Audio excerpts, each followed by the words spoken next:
Neema na amani ya Kristo iendelee kutawala ndani ya mioyo yetu. Na leo tunaangalia sehemu ya 3 katika lile fundisho ambalo tumekuwa tukiendelea nalo kuhusu usiku na mchana, the day and the night. Leo tunaangalia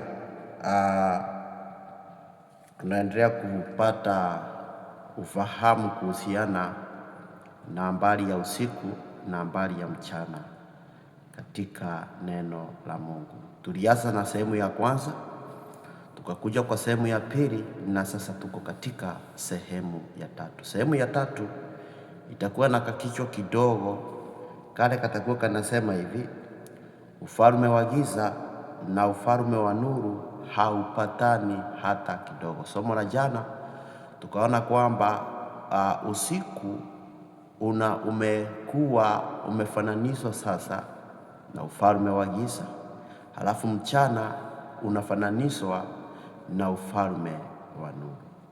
Kwa hivyo siku ya leo tunaangalia falme hizi mbili, vile ambavyo Biblia inavyotuambia kati ya falme hizi mbili.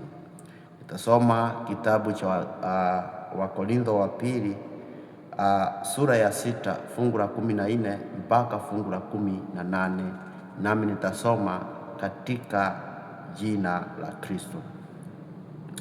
Neno linasema hivi: msifungiwe nira pamoja na wasioamini, kwa jinsi isivyo sawasawa, tuweze kuchukua tahadhari kwa jinsi isiyo sawasawa. Kwa maana pana urafiki gani kati ya haki na uasi? Tena pana ushirika gani kati ya nuru na giza? Tena pana ulinganifu gani kati ya Kristo na Beliari? Au yeye aaminie ana sehemu gani pamoja na yeye asiyeamini? Tena pana mapatano gani kati ya hekalu la Mungu na sanamu? Kwa maana sisi tu hekalu la Mungu aliye hai.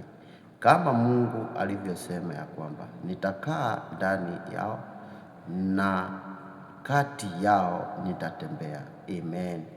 Nami nitakuwa Mungu wao, nao watakuwa watu wangu. Haleluya. Kwa hiyo tokeni kati yao, mkatengwe nao, asema Bwana, msiguse kitu kilicho kichafu, nami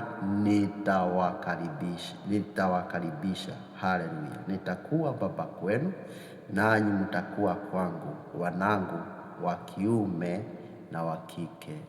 Haleluya.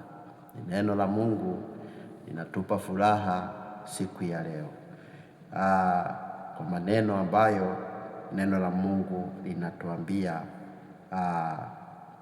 siku ya leo. Tumekuwa tukiangalia kwamba Mungu aliumba vitu vyote vikakuwa imara usiku na mchana, lakini baada ya dhambi hali ikabadilika, na hivyo kukatokea falme mbili zinazotawala dunia hii, na tukapata kuna ufalme wa giza na kuna ufalme wa nuru.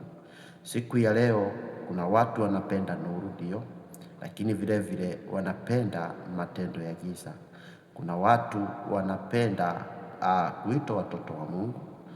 Ukiwauliza wanasema sisi tunamjua Yesu, na hata wanampenda Yesu, lakini vile vile bali wameshika doria katika ufalme wa giza.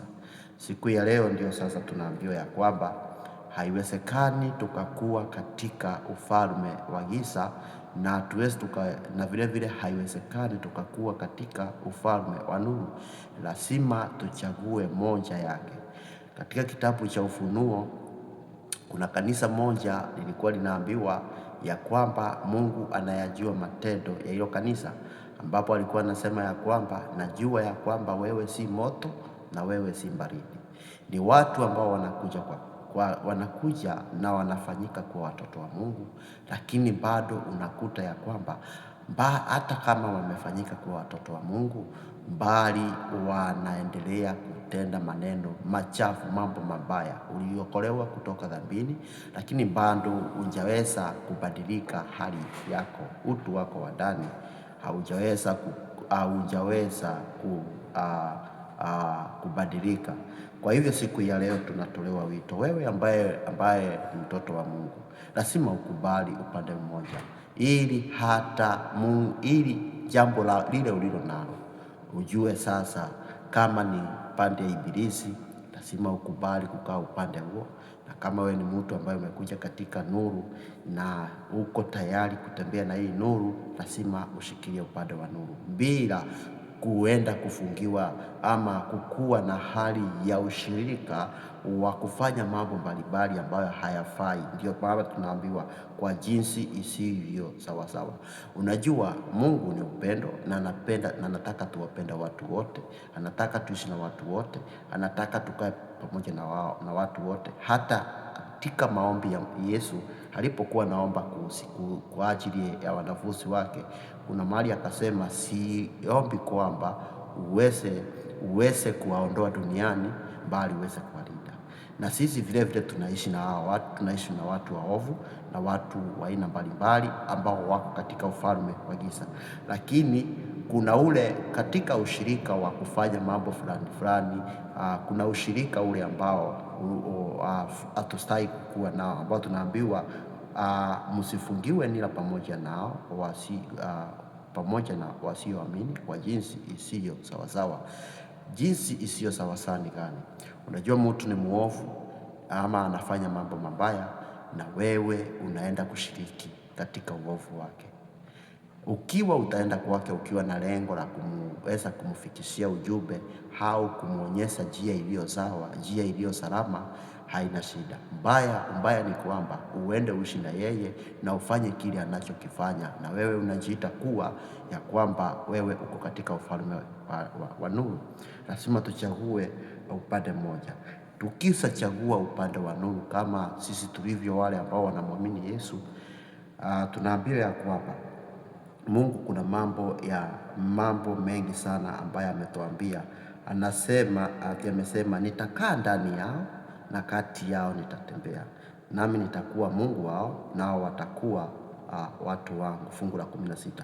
Kwa hiyo tokeni kati yao, yani tunaambiwa lazima tokeni kati ya watu, tutoke katika kati ya watu ambao hawaamini, yani hawaamini matendo ya nuru, mkatengwe nao, asema Bwana. Msiguse kitu kilicho kichafu, nami nitawakaribisha.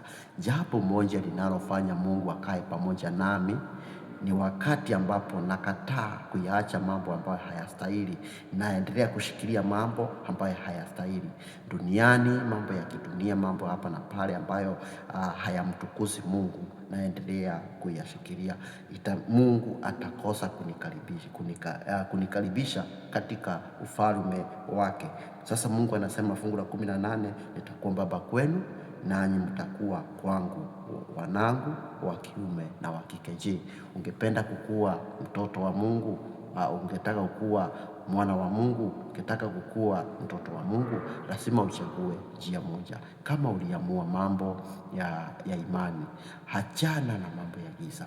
Mambo ya giza ni kama nini? Hanasa za dunia, mambo ambayo hayana utukufu ndani yake. Ni mambo mnapopatana pale, mnafanya mambo yote ambayo hayastahili, mambo ambayo kuvutiwa, hata kusikiza mambo mabaya, kuona mambo mabaya, kukua, yani maisha yako, mtindo wa mambo ya kawaida, unafanya mambo ambayo hayastahili. Siku ya leo tumekuwa tukiambiwa ya kwamba haiwezekani tukaendelea kukua katika imani, lakini vile vile tuendelee kukaa katika njia ambazo hazimpendezi Mungu. Lazima tuchague njia ni moja. Lazima ujue wewe mtoto wa Mungu, wewe ambaye unajiita Mkristo, kama wewe ni Mkristo wa kweli, lazima uchague maisha, utaishi maisha magani, ndipo naye Mungu ataingilia kati maisha yako. Lakini kama wewe ni vuguvugu, Yesu akasema ya kwamba nitakutema kinywani changu. Ungependa kutemwa na Mungu? Ukitemwa na Bwana kutoka kinywa chake, utaenda wapi? Endelea kufuatilia, endelea karibia, endelea kujumuika pamoja nami, tuendelee kusikia hii siri kubwa. Na utakaposikia ujumbe, ningekusihi uweze kulike na hata uweze kucomment, na kama kuna swali uliza na Mungu atatujibu. Amen, amen, amen.